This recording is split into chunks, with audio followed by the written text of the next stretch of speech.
Hari ini kita akan belajar kembali kebenaran firman Tuhan. Kita akan melihat ada sesuatu di dalam diri kita ini kalau kita nggak bereskan di hadapan Tuhan, akan membuat kita ini menjadi orang yang sangat jahat sekali. Hati kita ini harus transparan di hadapan Tuhan. Karena apapun yang pernah kita alami di masa lalu, kejadian apapun itu, terutama kejadian yang buruk, itu akan membuat luka. Dan luka itu kalau nggak disembuhkan, akan jadi trouble di masa yang akan datang. Setiap orang punya luka masing-masing yang berbeda. Dan ada orang yang belum disembuhkan, ada orang yang sudah disembuhkan.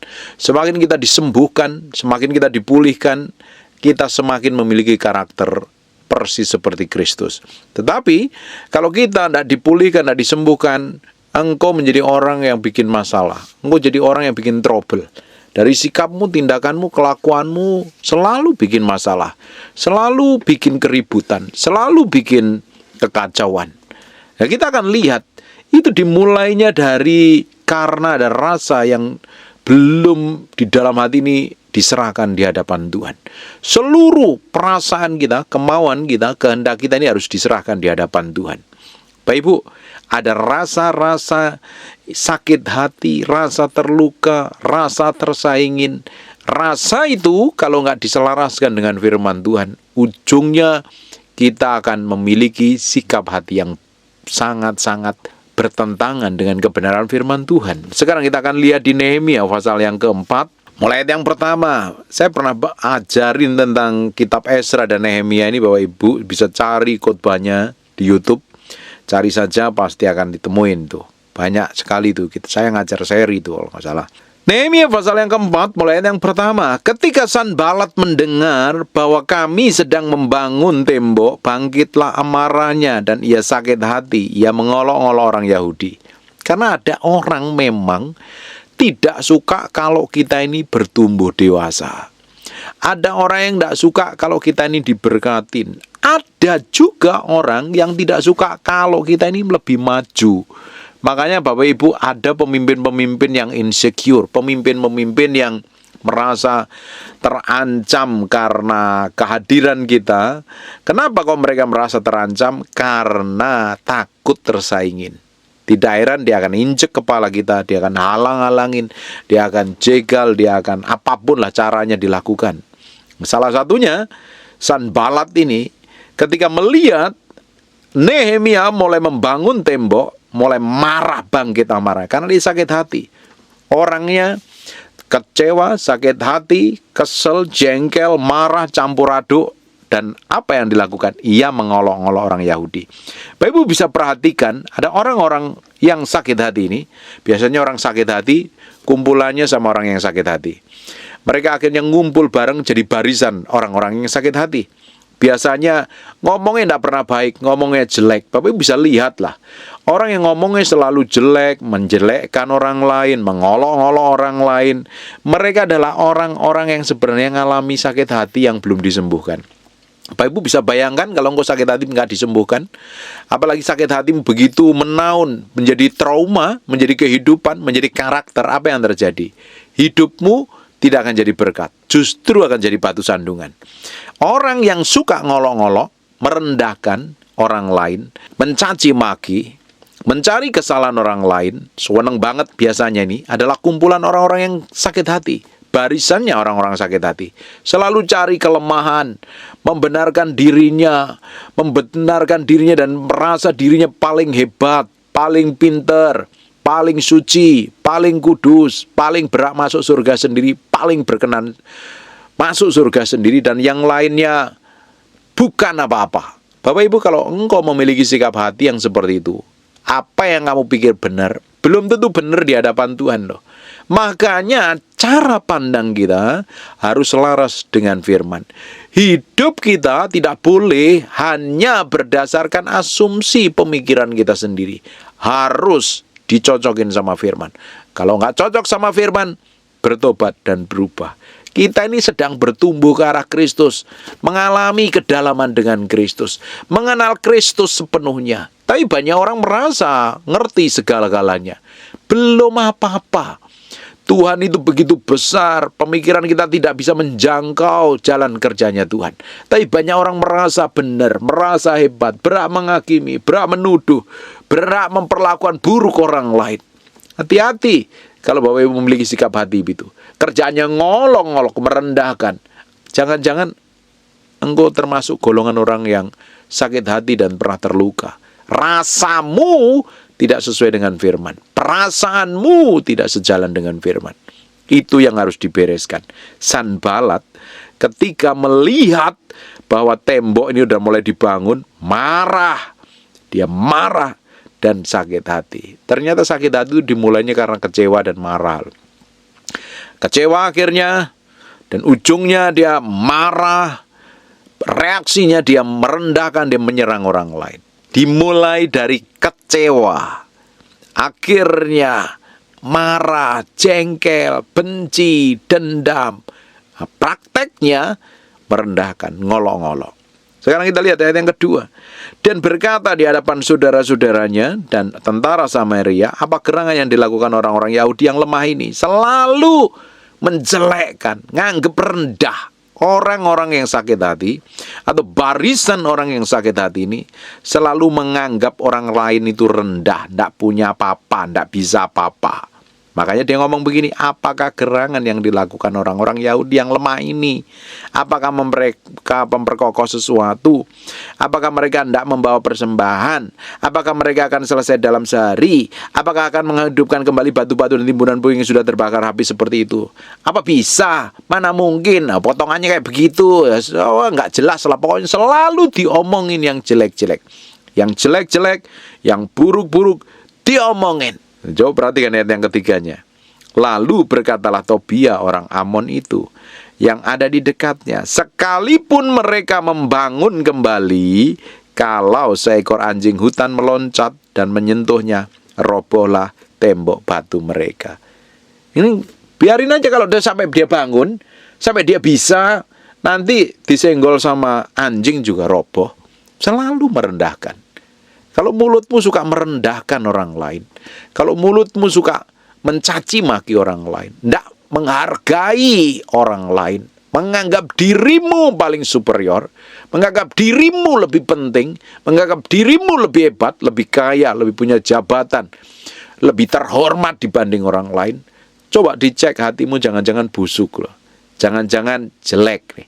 Apalagi Bapak Ibu kalau komentar yang keluar dari mulutmu selalu jelek, selalu negatif, selalu buruk komentarmu, dikoreksi hatimu.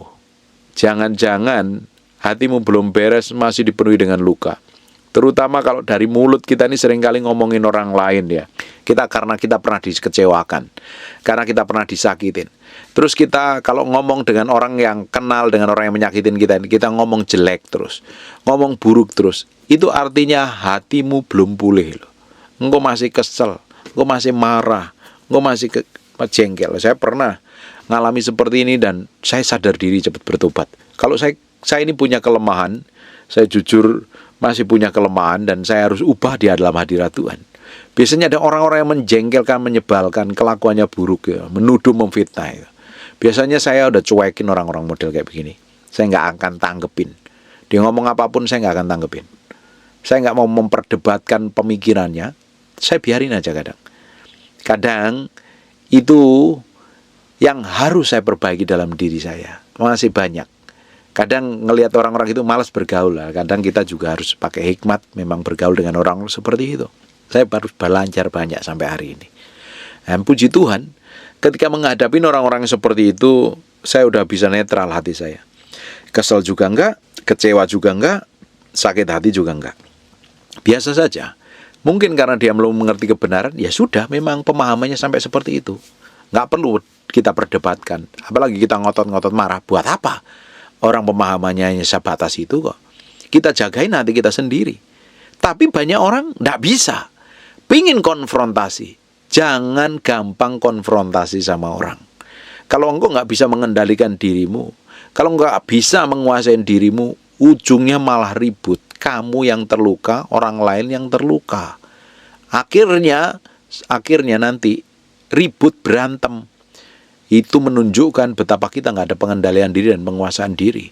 Belajar banyak, saya bertahun-tahun belajar banyak dalam hal ini, dalam praktek hidup saya. Step by step, mulai bisa mengendalikan, mulai bisa menguasai diri. Terus diproses sampai serupa segambar dengan Kristus. Bapak Ibu, ketika ada orang ngomong buruk, ketika ada orang memperlakukan buruk, secara daging kadang kita marah loh. Secara daging kadang kita itu pingin berontak, pingin membalas balik. Tapi kita kan harus jalan sesuai firman, bertindak sesuai firman. Makanya kita harus mengerti firman, sehingga keputusan kita ini tidak bertentangan dengan firman, atau malah kita jatuh di dalam dosa. Kita harus menyerahkan hati kita sepenuhnya di hadapan Tuhan, mendedikasikan hati kita ini sepenuhnya di hadapan Tuhan, bereaksi tepat. Ujungnya yang kita kejar hanya perkenanan Tuhan. Bapak Ibu, kalau di dalam hatimu masih kesel, jengkel, marah, nanti reaksi yang keluar dari mulutmu adalah ngomong jelek, mengolok-ngolok, memfitnah, mencaci maki dan lain sebagainya. Tidak, Bapak Ibu, tidak mendatangkan berkat. Justru Bapak Ibu mengundang kutuk dalam hidupmu. Kalau pikiranmu buruk, kalau sikapmu jelek, itu tidak berkenan di hadapan Tuhan. Jauh lebih baik kita belajar mengendalikan diri dan menguasai diri. Sekarang kita lihat apa pembelaannya Nehemia di ayat yang keempat. Ya Allah kami, dengarkanlah bagaimana kami dihina. Balikanlah cercaan mereka, menimpa kepala mereka sendiri, dan serahkanlah mereka menjadi jarahan di tanah tempat tawanan. Kita nggak perlu lawan secara frontal orang-orang yang memfitnah, orang-orang yang menghakimi, menjelekkan, memperlakukan buruk. Kita nggak perlu konfrontasi.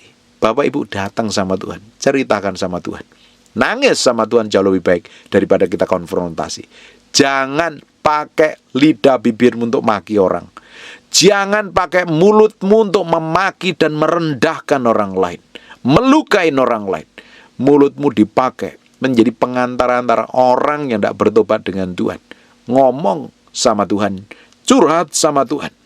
Ya Allah kami, dengarkanlah bagaimana kami dihina. Balikanlah cercaan mereka menimpa kepala mereka sendiri, dan serahkanlah mereka menjadi jarahan di tanah tempat tawanan. Tuhan sendiri yang akan beracara. Kadang daging kita seringkali bereaksi salah.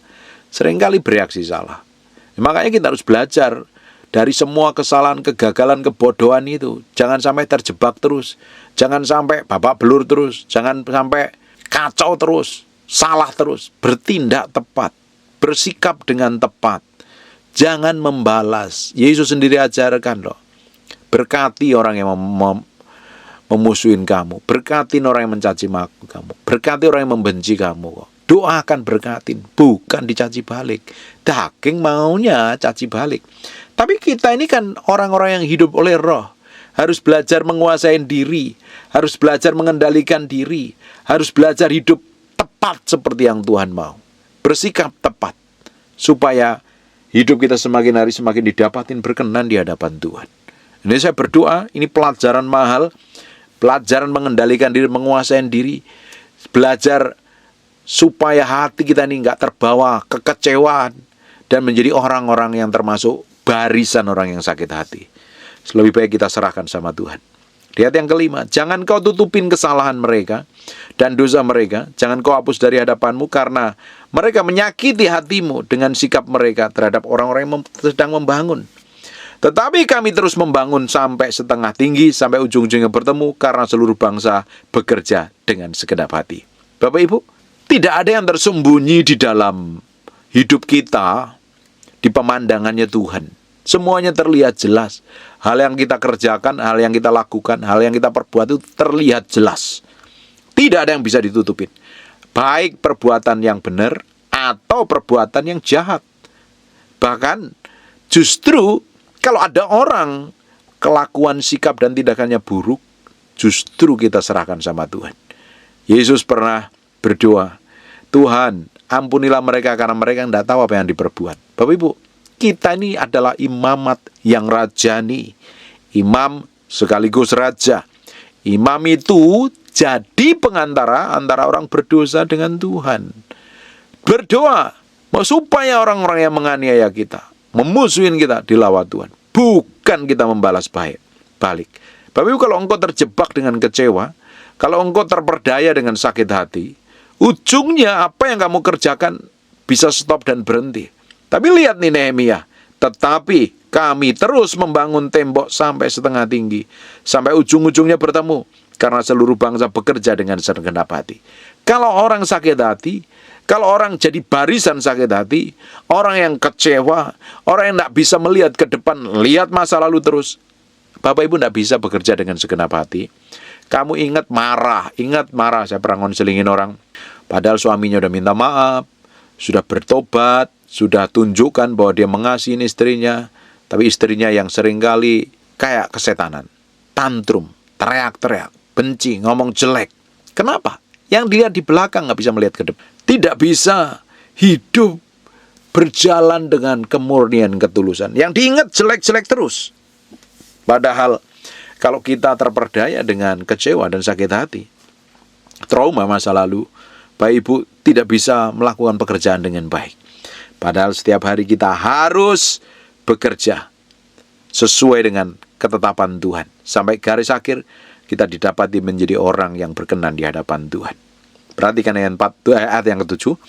Ketika Sanbalat dan Tobia serta orang Arab, perhatikan ini, Sanbalat, Tobia dan orang Arab, orang Amon dan orang Asdod mendengar bahwa pekerjaan perbaikan tembok Yerusalem maju dan berlobang-lobang dan bahwa lubang-lubang tembok mulai tertutup, maka sangatlah marah mereka. Ini barisan orang yang sakit hati, yang tidak mau melihat orang lain diberkati, yang tidak mau orang lain dipakai Tuhan luar biasa, selalu ngiri, selalu marah, selalu sakit hati, selalu ngomong kejelekan. Mereka bersepakat orang-orang jahat menjadi barisan sakit hati. Perhatikan di ayat yang ke-8. Mereka semua mengadakan persepakatan bersama untuk memerangi Yerusalem dan mengadakan kekacauan di sana. Orang-orang yang barisan sakit hati bikin rusuh. Omongannya rusuh, tindakannya rusuh, kalau bisa bikin kekacauan, bikin resah. Ini hatinya orang-orang jahat. Hatinya orang-orang yang busuk. Hatinya orang-orang yang dirasuk oleh setan. Makanya pemikiran mereka kejahatan, penuh kejahatan. Bikin kekacauan, bikin keributan, bikin perang sana sini. Kenapa? Hatinya dirasukin si jahat. Padahal Roh Kudus, semua yang datangnya daripada Tuhan, mendatangkan damai sejahtera. Kalau tidak mendatangkan damai sejahtera, mendatangkan kekacauan, itu bukan dari Tuhan, itu dari setan itu. Siapapun orangnya, Bapak Ibu, siapapun orangnya, sekalipun itu pendeta, kalau yang disampaikan membuat hidupmu tidak damai sejahtera, membuat hidupmu dipenuhi ketakutan, itu bukan dari Tuhan. Tidak usah dengerin. Injil isinya kabar baik, bukan kabar yang membuat Bapak Ibu ketakutan, cemas. Itu datangnya dari iblis. Perhatikan kita di ayat yang ke-9. Tetapi kami berdoa kepada Allah. Sekali lagi, kalau ada apa-apa, cari Tuhan. Dan mengadakan penjagaan terhadap mereka siang dan malam karena sikap mereka. Hati-hati Bapak Ibu. Kita memang harus pakai hikmat ketika ada orang yang punya berniat jahat, orang yang hatinya busuk, tukang ribut, tukang berantem. Kita berdoa kepada Tuhan biar dia orang itu dilawat Tuhan bertobat. Tapi di sisi lain kita juga harus hati-hati karena sikap mereka. Jangan sampai kita mau terluka dengan bergaul dengan orang-orang seperti itu. Bersikap baik oke, tapi tidak usah bergaul. Karena orang-orang yang tajam, orang-orang yang jahat hatinya itu, kita perlu doakan. Tapi kalau kita bergaul dekat dengan mereka, pasti akan melukai, pasti akan menyakiti. Justru, Bapak Ibu, kita mesti jagain hati kita dengan tepat di hadapan Tuhan. Supaya hidup kita ini didapatin berkenan di hadapan Tuhan. Di ayat yang ke-10 berkatalah orang Yehuda, kekuatan para pengangkat sudah merosot dan puing masih sangat banyak. Tak sanggup kami membangun kembali tembok ini. Tetapi lawan-lawan kami berpikir, mereka tidak akan tahu dan tidak akan melihat apa-apa sampai kita ada di antara mereka, membunuh mereka dan menghentikan pekerjaan itu. Ketika orang-orang Yahudi yang tinggal dekat mereka sudah 10 kali datang memperingatkan kami, mereka menyerang kita dari segala tempat tinggal mereka. Ada orang-orang yang memang nggak senang dengan kita, orang-orang yang ngiri dengan kita, mereka akan pakai cara apapun untuk menjatuhkan kita. Karena yang dipikirannya adalah pikiran yang akan menghambat pekerjaan Tuhan. Makanya pastikan kita ini berada di pihaknya Tuhan. Kalau kita berada di pihaknya Tuhan, Tuhan yang membela kita, Tuhan yang menjagain kita, Tuhan yang memproteksi kita. Tidak perlu khawatir, tidak perlu cemas, tidak perlu risau. Serahkan semuanya dalam tangan Tuhan. Justru kita akan melihat Tuhan bekerja dengan caranya yang ajaib dan dahsyat. Sekarang kita lihat di ayat yang ke-13. Maka aku menempatkan rakyat menurut kaum keluarganya, dengan pedang, tombak, panah, dan bagan yang paling rendah dari tempat itu, di belakang tembok, di tempat-tempat terbuka, kuamatin semuanya. Jagain hatimu sendiri, Bapak Ibu. Dari semua peluang untuk setan bisa masuk, jagain dan serahkan di hadapan Tuhan. Sekarang kita lompat. Jangan kamu takut terhadap mereka, ingatlah kepada Tuhan yang Maha Besar dan dahsyat. Berperanglah untuk saudara-saudaramu, untuk anak-anak lelaki dan anak perempuanmu, untuk istri dan rumahmu. Di ayat yang ke-15, ketika didengar musuh kami bahwa rencana mereka sudah kami ketahui, bahwa Allah telah menggagalkannya, maka dapatlah kami semua kembali ke tembok masing-masing dan pekerjaannya. Perhatikan, sejak hari itu, sebagian daripada anak buahku melakukan pekerjaan, yang sebagian lain memegang tombak, perisai, panah, mengenakan baju zirah, sedang para pemimpin berdiri di belakang segenap kaum Yehuda. Ini hati-hati bertindak, pakai strategi. Yang membangun di tembok, orang yang memikul dan melakukan pekerjaannya, satu tangan dengan tangan yang lain mereka memegang senjata. Berjaga-jaga, jangan sampai kita terjerat. Saya pernah bahas tentang umpan iblis, bahwa kecewa itu sebenarnya umpan yang dilempar setan.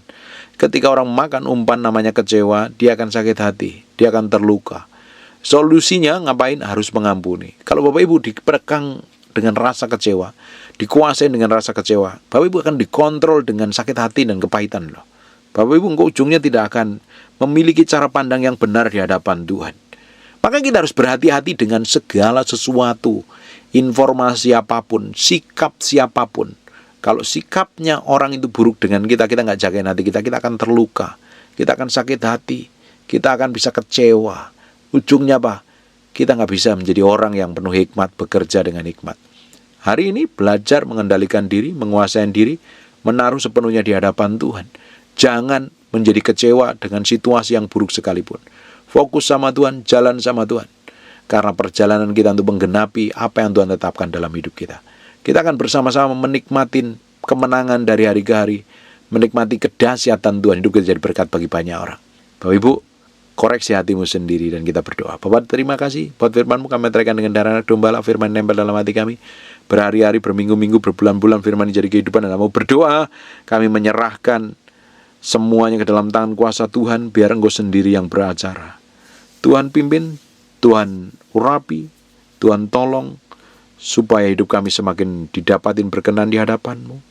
Kami menjadi orang yang menyelesaikan yang Engkau tetapkan dalam hidup kami sampai garis akhir. Kami berdoa untuk orang yang sakit dan mengalami kelemahan tubuh. Oleh bilur Yesus, oleh darah Yesus, jadilah Engkau tahir, jadilah Engkau pulih, jadilah Engkau sehat, jadilah Engkau sembuh.